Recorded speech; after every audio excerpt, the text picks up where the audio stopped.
The test showed that her DNA matched a sample from a doctor more than 500 miles away, and, though she had never heard of him, Ancestry.com predicted a parent-child relationship between the two. At the time, Rowlette was not aware that more than 36 years ago, her parents had struggled to conceive. She did not know her mother had undergone artificial insemination, nor did she, or her parents, know her mother's fertility doctor had allegedly used his own sperm to get her pregnant with Rowlette. The account comes from a lawsuit filed last week in U.S. District Court in Idaho. In it, Rowlette accused Gerald E. Mortimer, a now retired obstetrician gynecologist in Idaho Falls, of fraud and medical negligence, among other things. Mortimer could not immediately be reached for comment, and it's not clear whether he has an attorney. In the early 1980s, Rowlette's parents, Howard Fowler and Sally Ashby, were married and living in Idaho Falls, not far from the Wyoming border. The pair were having a hard time conceiving. Mortimer, an OB/GYN, diagnosed Fowler with a low sperm count and Ashby with a tipped uterus, in which the uterus tilts towards the spine, according to the lawsuit. The doctor recommended that Ashby undergo a procedure in which she would be inseminated with sperm from her husband and an anonymous donor who matched the couple's specifications, the lawsuit states. The couple requested a donor who was in college and taller than 6 feet with brown hair and blue eyes, and Mortimer told them that he had found a donor matching their description, the suit says.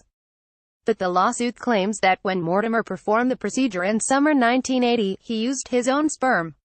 He did not match the couple's specifications. Ashby became pregnant, and, in May 1981, Mortimer delivered his own child, never divulging the secret, according to the lawsuit. Mortimer remained Ashby's doctor for several years until she and her husband moved to Washington state. According to the lawsuit, Dr. Mortimer cried when Ms. Ashby informed him they were moving. Dr. Mortimer knew Kelly Rowlette was his biological daughter but did not disclose this to Ms. Ashby or Mr. Fowler. It wasn't until last year that the decades-long secret started to unravel, when Rowlette sent in a DNA sample and it told her something was off. In July, Rowlette, from Benton County, Washington, received the notification about the match from Ancestry.com. She told her mother, expressing her disappointment in the unreliability of the service, and her mother recognized the doctor's name, according to the lawsuit. Ms. Ashby contacted Mr. Fowler, now her ex-husband, and relayed the information she obtained from Ancestry.com. Mr. Fowler was also devastated by the news, the lawsuit states, explaining that the parents painfully labored over whether they should tell their daughter.